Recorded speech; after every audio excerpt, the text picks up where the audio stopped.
Hola, ¿cómo están? Espero que bien. Un saludo para todos los estudiantes de la Academia RedMed. Vamos a empezar con una materia que es importante dado el número de preguntas que se presentan en el examen de residencia médica de Bolivia. Estoy hablando de la endocrinología. Bueno, la endocrinología está dentro de la medicina interna, ¿no? Dentro de ese 20% de preguntas que entran directamente al examen.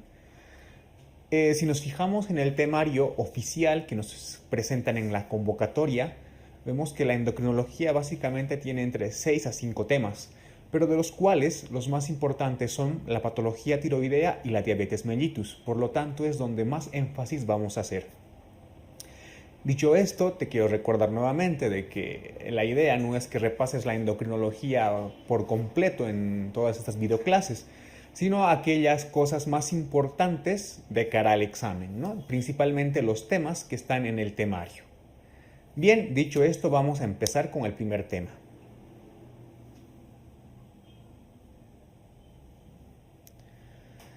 El primer tema trata de la fisiología y la bioquímica de las hormonas, es decir, del sistema endocrino en sí.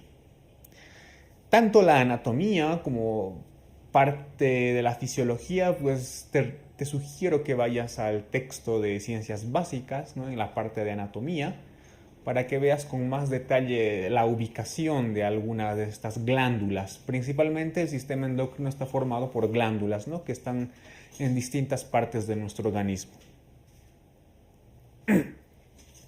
Yo voy a empezar con una imagen que tienes aquí, ¿no? En la cual ves una estructura más o menos molecular de dos tipos. Una estructura proteica por un lado y la otra una estructura derivada del colesterol. Bueno, estas estructuras o moléculas, como quieras llamarla, son las denominadas hormonas. Entonces una hormona es una sustancia química que se sintetiza dentro de tu propio organismo, es decir, dentro de las células especializadas de nuestro organismo, ¿no? Y que interactuando con distintos receptores, ¿no? Tienen distintas acciones en las diferentes células de nuestro organismo.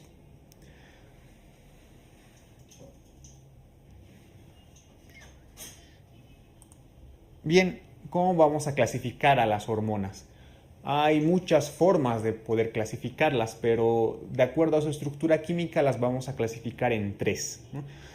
En la diapositiva tienes una imagen, ¿no? En la cual ves en primera instancia, según lo que te marco,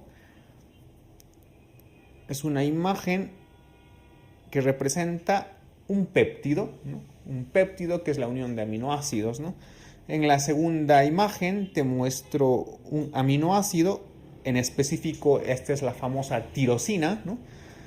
Y en la tercera imagen, pues te muestro la estructura del colesterol, ¿no? ¿Por qué hago esta clasificación química? La primera, que es un péptido y que sumados muchos péptidos van a ser una proteína, evidentemente, son las hormonas derivadas de los péptidos y proteínas. Dentro de ese grupo vamos a encontrar, por ejemplo, a la FSH, a la TSH, ¿no? A la hormona de crecimiento, ¿no? Etcétera. Las derivadas de los aminoácidos, como en este caso te estoy mostrando la tirosina, ¿no? Son aquellas que derivan pues, de este aminoácido, en las cuales vamos a encontrar, por ejemplo, la tiroxina, ¿no? La triiodotironina, ¿no? Las hormonas tiroideas propiamente. También están las catecolaminas, ¿no? Como la adrenalina, la noradrenalina. Entonces, estas derivan de los aminoácidos. Y por último, tenemos la imagen del colesterol, y es que hay unas hormonas que se denominan esteroideas, ¿no? Que por ejemplo son los corticoides, son las hormonas sexuales como la testosterona, el estradiol, ¿no? Todas estas derivan de una molécula precursora que es el famoso colesterol. Entonces, de acuerdo a su estructura química, las hormonas se dividen en tres tipos, ¿no? Las derivadas de polipéptidos y proteínas, las derivadas de aminoácidos y las esteroideas. Otra forma más interesante de clasificar estas hormonas, ¿no? Es más o menos viendo algunas características comunes que tienen. En este cuadro, por ejemplo, que te muestro aquí, pues tienes una clasificación y las dividimos en dos grupos, ¿no? Un grupo 1 y un grupo 2, de acuerdo a distintas características. Por ejemplo, ¿no? Vemos el tipo de hormonas, la solubilidad que tienen algunos tipos de hormonas, si usan o no usan transporte, ¿no? El tipo de receptor al que con el que van a interactuar y si están mediados por algún tipo de complejo. Por ejemplo, las hormonas del grupo 1 son las esteroideas, ¿no? Las hormonas, las iodotironinas, el calcitriol y los retinoides. Es decir, aquí estoy combinando, si te das cuenta, ¿no? ¿Cuáles son sus características? Con iodotironinas me refiero a las hormonas tiroideas, por si acaso, ¿no? La solubilidad, por ejemplo, de las hormonas tiroideas, como de las iodotironinas y del calcitriol, son liposolubles, ¿no? ¿Usan proteína de transporte? Sí, estas hormonas necesitan una proteína para ser transportadas por nuestro organismo. ¿Cómo es su receptor? Pues interactúan con un receptor que está intracelular, es decir, dentro de la célula, ¿no? Y por último, están mediados por un complejo denominado hormona receptor que está también dentro de la célula. Te recuerdo, este grupo pertenecen principalmente las hormonas esteroideas, las iodotironinas, ¿no? Las hormonas tiroideas, por así decirlo, ¿no? En el grupo 2 pues están las derivadas de polipéptidos y proteínas, que en su gran mayoría, ¿no? TSH, FSH, etc. Y las catecolaminas, es decir, noradrenalina, adrenalina, ¿no? ¿Cuál es su característica? Estas sí son hidrosolubles, ¿no? Son hidrosolubles de tipo. No usan una proteína de transporte, por lo tanto pueden circular libremente por la sangre y llegar a su órgano diana, ¿no? El receptor, bueno, a diferencia del grupo 1, donde el receptor estaba dentro de la célula, en este grupo de los polipéptidos y proteínas y las catecolaminas, el receptor se encuentra fuera de la célula, es decir, a nivel de la membrana citoplasmática. Van a interactuar con un receptor de membrana, ¿no? ¿Por qué están mediados? Bueno, están mediados por los receptores de membrana, por ejemplo, AMP cíclico, el GMP cíclico, fosfato inositol y las sinasas. Bien, te he indicado de que las hormonas tienen que interactuar con un receptor para efectuar sus acciones. Entonces vamos a hacer un breve repaso bastante sencillo acerca de los receptores principales de las hormonas. De acuerdo a la clasificación previa que hemos hecho en la anterior diapositiva, hemos visto de que las hormonas pueden interactuar con receptores que están dentro de la célula, es decir, intracelulares, o con receptores que están a nivel de la membrana. Entonces, los receptores hormonales a nivel de membrana, pues tenemos principalmente los siguientes tipos. Los receptores unidos a proteína G, ¿no? Que son la gran mayoría, ¿no? Con AMP cíclico como segundo mensajero. ¿Qué hormonas van a interactuar con receptores unidos a proteína G? Principalmente, ¿no? Las glucoproteínas como TSH, ¿no? FSH, LH, también la ACTH, algunos péptidos como el glucagón, ¿no? La somatostatina y los derivados de aminoácidos como las catecolaminas. Bueno, entonces este tipo de hormonas interactúan con receptores unidos a proteína G. Receptores de tirosina sinasa. El principal y el que va a interactuar con este tipo de receptor, y es que es importante, ¿no? Es la insulina, ¿no?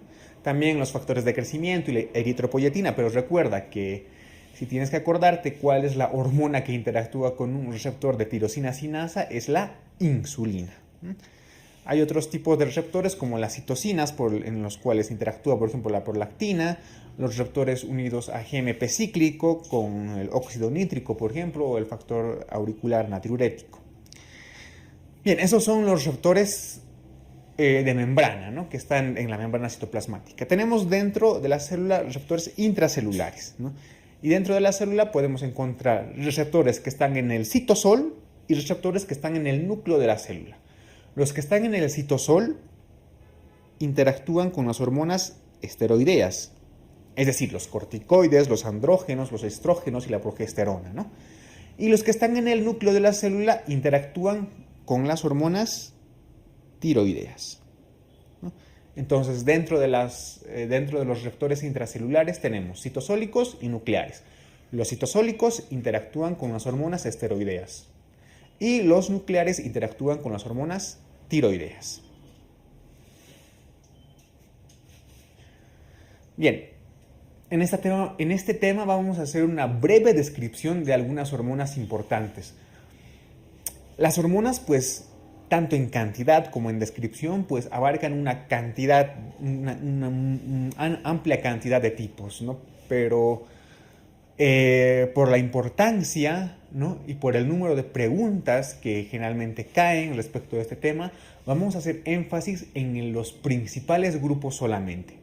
Te vuelvo a repetir, hay un montón de hormonas con un montón de acciones, un montón de mediadores, ¿no? Pero vamos a hacer énfasis en las principales y también en las que pensamos que son importantes para el examen.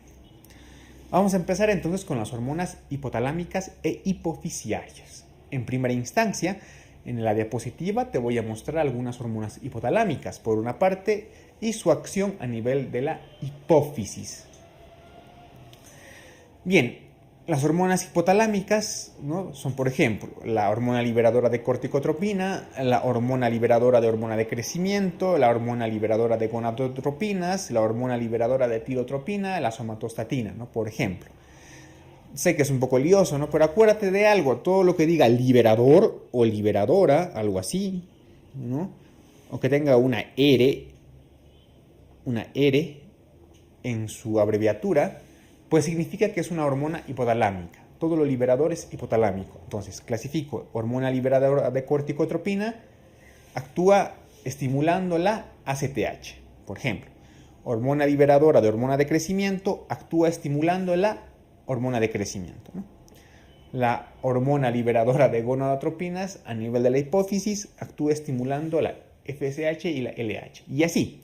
Entonces, quiere decir que tenemos nosotros más o menos la imagen de nuestro hipotálamo, ¿no? Luego te voy a hacer un esquemita de la hipófisis, que es una glándula así.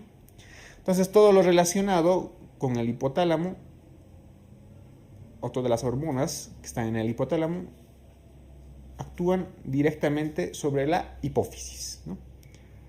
Debo recordarte que en la hipófisis hay dos partes. Una parte que se llama adenohipófisis y otra parte que es la neurohipófisis. Entonces voy a ir describiendo cada una más adelante. Entonces recuerda, las hormonas hipotalámicas son esas liberadoras que actúan directamente sobre células que están en la hipófisis. Bien, aquí tienes un cuadro muy bonito donde ves un resumen o una síntesis más o menos de todos los tipos de hormonas que se producen en la hipófisis, ¿no? Te he mencionado de que la hipófisis la vamos a dividir tanto en adenohipófisis, que es esta, y la neurohipófisis, que está aquí, ¿no? Ambos, si bien forman parte de la glándula, vamos a ver que tienen distintos tipos de células y por lo tanto tienen funciones relativamente diferentes. La adenohipófisis sintetiza hormonas, ¿no? En cambio, la neurohipófisis almacena hormonas, ¿no? Porque los núcleos del hipotálamo paraventricular y supraóptico van a secretar una serie de hormonas, ¿no? Que van a almacenarse en la neurohipófisis. La neurohipófisis no sintetiza hormonas, solo la adenohipófisis. Entonces vamos a hablar un poco de la adenohipófisis y qué hormona secreta. Principalmente hormona de crecimiento, ¿no? La hormona de crecimiento, la famosa GH, ¿no? Es una hormona que interactúa con diferentes mediadores, como por ejemplo el factor de crecimiento similar a la insulina. Sé que es un poco largo de aprenderte, pero ¿cuál es su función? ¿No? Actúa a nivel de hueso, músculo y órganos y, como su nombre dice, estimula su crecimiento, ¿no? También va a estimular la síntesis de proteínas, estimula la síntesis de proteínas. Pero ¿qué ocurre con el azúcar?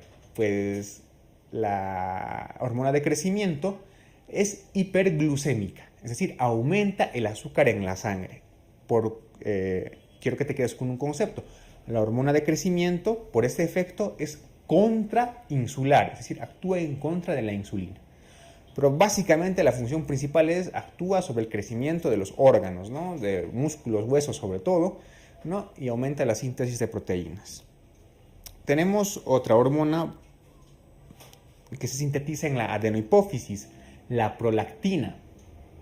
Esta hormona que ha sido preguntada hace una convocatoria pasada, ¿no? La prolactina tiene la función, actúa sobre la glándula mamaria, como ves en la imagen, ¿no? ¿Y qué es lo que hace? Pues en principio inicia, ¿no? Sintetiza y mantiene la lactancia, es decir, sintetiza leche, ¿no? Estimula las glándulas mamarias y dentro de ellas pues la producción de leche. Entonces la prolactina está en relación con la producción de leche, con la lactancia. Tenemos a las gonadotropinas, la FSH y la LH, ¿no? Ambos actúan a nivel de las gónadas, es decir, en los varones en los testículos y en las mujeres en los ovarios. Tenemos a la ACTH que va a actuar sobre la corteza suprarrenal y en la corteza suprarrenal pues va a estimular la formación de hormonas como los glucocorticoides, por ejemplo. Tenemos la TSH, ¿no? Que actúa sobre la glándula tiroides y de esta manera se estimulan la formación de hormonas tiroideas. Entonces, esos son los tipos o las principales hormonas que se sintetizan en la adenohipófisis. Si hablamos un poco de la neurohipófisis, te he indicado de que la neurohipófisis solo actúa como una bolsa de almacenamiento, ¿no? Entonces tenemos dos tipos, la oxitocina, que se sintetiza en el núcleo paraventricular del hipotálamo, pero que se almacena en la neurohipófisis, ¿no? Y que actúa a nivel del útero principalmente, ¿no? Contrayendo el útero, produce contracciones uterinas y también a nivel de la glándula mamaria, es decir, produce la contracción de la glándula para la eyección de leche. Otra hormona que se almacena en la neurohipófisis es la ADH o vasopresina. Esta hormona se sintetiza en el núcleo supraóptico del hipotálamo. ¿Y cuál es su función? Actúa a nivel de los riñones, ¿no? Sobre todo en el túbulo colector, ¿no? ¿Y qué es la ADH? Antidiurética, es decir, que vuelve impermeable al agua. Es decir, perdón, aumenta la reabsorción de agua a nivel del riñón, ¿no? En el túbulo colector. Y bien, esos son los tipos principales de hormonas que están a nivel de la hipófisis. Recuerda, la neurohipófisis no sintetiza, solamente almacena. La adenohipófisis sí sintetiza. Bien, vamos a hablar un poco de las hormonas tiroideas, ¿no? Las hormonas tiroideas, como ves en la imagen, son de dos tipos. Tenemos la T3 y la T4. La más activa, evidentemente, es la T3. ¿Por qué es la más activa? Porque es la que tiene mayor potencia fisiológica sobre el organismo. Es evidente porque se dice T3, porque tiene 3 moléculas de yodo en su estructura química. La T4, por obvias razones, también tiene 4 moléculas de yodo en su estructura, ¿no? Entonces, estas hormonas tiroideas son derivadas de ¿qué? Habíamos dicho de los aminoácidos, son derivados básicamente de la tirosina.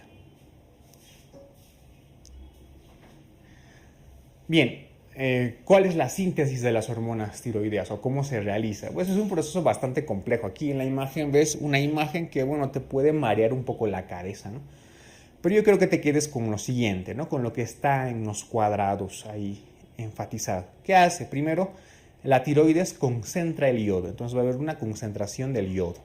La segunda acción que va a ocurrir dentro de las células tiroideas es la oxidación de este yodo, ¿no? Este yodo ha entrado en la célula, ¿no? Y por una enzima que se llama la tiroperoxidasa, se va a oxidar y va a formar yoduro, ¿no? Este yoduro pues se va a unir a la tiroglobulina. En la tercera fase, ¿qué es lo que ocurre? La tiroglobulina y el yoduro oxidado hacen una reacción, ¿no? Entonces forman dos moléculas, una molécula de monoyodotironina, es decir, que tiene solo un yodo, y la otra de diyodotironina, ¿no? Esa es la tercera acción. Y por último tenemos el acoplamiento. Entonces, una molécula de MIT se va a unir más una molécula de DIT en la tiroglobulina y va a formar la T3, o dos moléculas de DIT en la tiroglobulina se acoplan y forman la T4, ¿no? Entonces, ¿qué es lo que ha pasado? La tiroides concentra el yodo, ¿no? Y por acción, por una bomba sodio potasio ATPasa que necesita energía, mete al yodo dentro de la célula, El yodo se oxida por una enzima, la peroxidasa, y forma yoduro. El yoduro, ¿no? En la tiroglobulina hace reacción para formar MIT o DIT. Y por último, un acoplamiento, ¿no? Dentro de la tiroglobulina, dos moléculas de DIT forman una T4 y una molécula de MIT más DIT, una T3.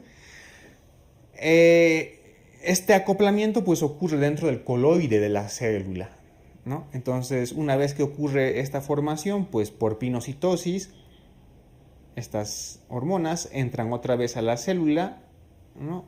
A través de un endosoma, sufren una proteólisis y se liberan T3, T4, ¿no? Finalmente se produce la secreción y estas hormonas pasan al torrente sanguíneo.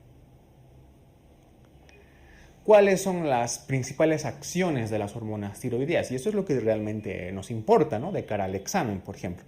Estimula en las mitocondrias la síntesis de ATP, es decir, que estimula la producción de energía, ¿no? Como estimula la producción de energía, estimula también el metabolismo basal, por lo tanto, aumenta la temperatura, ¿no? ¿Qué más? A nivel del corazón, por ejemplo, las hormonas tiroideas aumentan la frecuencia cardíaca. Pues también son importantes para el crecimiento, ¿no? Por ejemplo, son moduladores del proceso de desarrollo y la expresión génica, la división, diferenciación y maduración celular, es decir, también actúan en el desarrollo de nuestro organismo. Y por último, a nivel metabólico, ¿qué es lo que ocurre? Aumenta la síntesis de proteínas, estimula la lipólisis, es decir, la degradación de los ácidos grasos, y también estimula la glucólisis, es decir, la degradación de la glucosa. Entonces está más en relación con dos cosas, ¿no? El metabolismo y la producción de energía aumentan el metabolismo y la producción de energía, aumentan la frecuencia cardíaca y también están relacionadas con el desarrollo, ¿no? Diferenciación, maduración de las células. Y a nivel metabólico, pues aumenta la síntesis de proteínas, estimula la lipólisis y estimula la glucólisis. Ahora vamos a hablar acerca de las hormonas suprarrenales. Bueno, la glándula suprarrenal, como ves en la imagen, está ubicada encima de ¿dónde? De los riñones, ¿no? Esa es su ubicación anatómica, encima de los riñones, por eso suprarrenales, ¿no? Pues histológicamente se ha dividido en tres partes, ¿no? Una zona glomerular, una zona fascicular y una zona reticular. Esa es la corteza de la glándula suprarrenal. Pero por dentro tenemos otra parte que se llama la médula, ¿no? Es la corteza y la médula. La corteza se divide en zona glomerular, zona fascicular y zona reticular. ¿Por qué es importante esto? Porque en la imagen vamos a ver en la primera parte la corteza. La zona glomerular va a secretar mineralocorticoides, es decir, aldosterona. Recuerda, la zona glomerular sintetiza mineralocorticoides, aldosterona. La zona fascicular y reticular van a sintetizar glucocorticoides y hormonas sexuales como la dihidroepiandrosterona, ¿no? Entonces, la corteza en tres capas. La glomerular sintetiza aldosterona. La fascicular y reticular sintetizan corticoides y hormonas sexuales como la dihidroepiandrosterona. Y la médula, ¿no? Que no la vamos a estudiar hoy debido a que pues, se ve en otras materias, pues es la médula. La médula de las hormonas suprarrenales sintetizan catecolaminas como adrenalina y noradrenalina. Bien, a nosotros nos interesa básicamente la corteza de la glándula suprarrenal, ¿no? Que es donde se sintetizan los esteroides suprarrenales, ¿no? La síntesis de las hormonas suprarrenales es un proceso complejo, como ves en la imagen, ¿no? Pero todas derivan del colesterol, por eso se llaman esteroides suprarrenales. Es un proceso muy complejo, o sea, muchas enzimas, muchas reacciones y demás. Pero quédate que los principales esteroides suprarrenales son la aldosterona, donde se sintetizaba zona glomerular, el cortisol, ¿no? Y las hormonas sexuales como la dihidroepiandrosterona. Estas dos, cortisol y la DHEA, se sintetizan en la zona fascículo reticular. Bien, vamos a hablar un poco del cortisol, ¿no? Debido a la importancia que se le da en el examen, ¿no? El cortisol depende de la ACTH, ¿no? Hemos visto que la ACTH es una hormona hipofisiaria. Esta hormona ACTH actúa sobre la glándula suprarrenal y aumenta el nivel de cortisol, ¿no? Entonces tiene un control circadiano, es importante esto. ¿Qué es circadiano? Entonces quiere decir que eleva sus concentraciones por la mañana y caen por la noche. De hecho, hubo una pregunta relacionada con esto, ¿no? que se ha repetido 2 veces en el examen de la convocatoria de 2018, en la primera convocatoria, y en la primera convocatoria de este año, del 2019, que por ejemplo decía, ¿cuál es la hormona que se eleva por la mañana? ¿No? Y había una serie de opciones y entre ellas estaba el cortisol. Bueno, pues esta elevación por la mañana y que caen por la noche, pues tienen relación con el ritmo circadiano que tiene esta hormona. ¿Qué más? Los glucocorticoides actúan como hormonas contrainsulares, es decir, antagonizan los efectos de la insulina, por lo tanto, elevan la glucemia, ¿no? ¿Qué más? Estimulan la gluconeogénesis y favorecen la síntesis de glucógeno hepático. El efecto sobre las proteínas. El cortisol sobre las proteínas es catabólico, es decir, aumenta su degradación, ¿no? Al margen de todos estos efectos metabólicos que te he indicado, pues el cortisol, ¿no? Al ser un glucocorticoide, pues tiene un efecto antiinflamatorio, ¿no?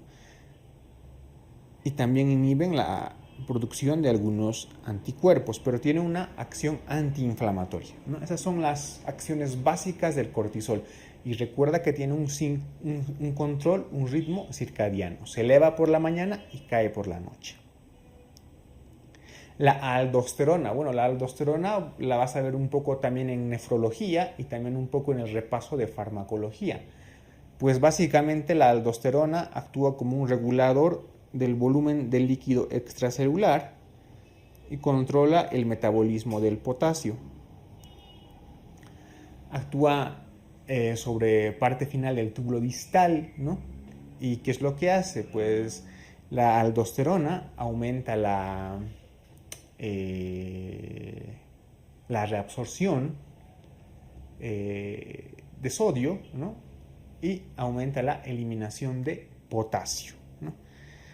¿Qué más? Como te he indicado, aumenta la reabsorción de sodio y aumenta la eliminación de potasio, ¿no? Los mecanismos de control de la aldosterona no es por la ACTH, a diferencia de cortisol. La aldosterona está regulada por un sistema que se llama renina-angiotensina-aldosterona. Hormonas del páncreas. Bien, el páncreas tiene una parte exócrina y una parte endócrina. La parte exócrina se sintetiza una serie de enzimas, ¿no? Que ayudan al metabolismo o la degradación de los macronutrientes como proteínas, lípidos, por ejemplo. Y la parte endocrina es la que sintetiza hormonas.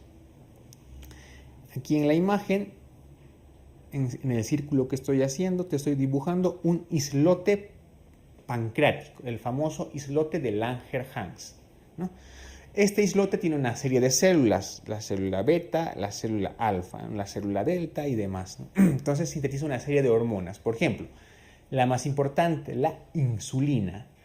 También sintetiza el glucagón, sintetiza el polipéptido pancreático, sintetiza la somatostatina, ¿no? Pero dentro de ellos los principales, insulina y glucagón. Vamos a hablar un poco de la insulina. Es una hormona polipeptídica. Quédate con eso solamente, ¿no? En la imagen ves tú una imagen, ¿no? Ves una imagen en donde está la insulina propiamente, ¿no? Tiene sus 2 cadenas, 1 y 2, ¿no? Y está formada por péptidos, un polipéptido nada más. ¿Dónde se sintetiza? Se va a sintetizar en la célula beta del islote pancreático, ¿sí? ¿Y qué más? Su receptor, como te había indicado en una diapositiva anterior, es el de tirosina sinasa, ¿no? El que está aquí, ¿no? Este es el receptor de tirosina sinasa.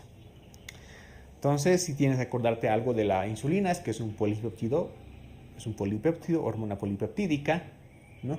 Se sintetiza en las células beta del islote de Langerhans y interactúa con receptores de tipo tirosina sinasa. ¿Cuál es su acción sobre el metabolismo? Es lo que más nos interesa, ¿no? Principalmente a nivel de los hidratos de carbono, ¿no? De los carbohidratos. La insulina favorece la captación y el metabolismo de la glucosa, es decir, estimula la glucólisis.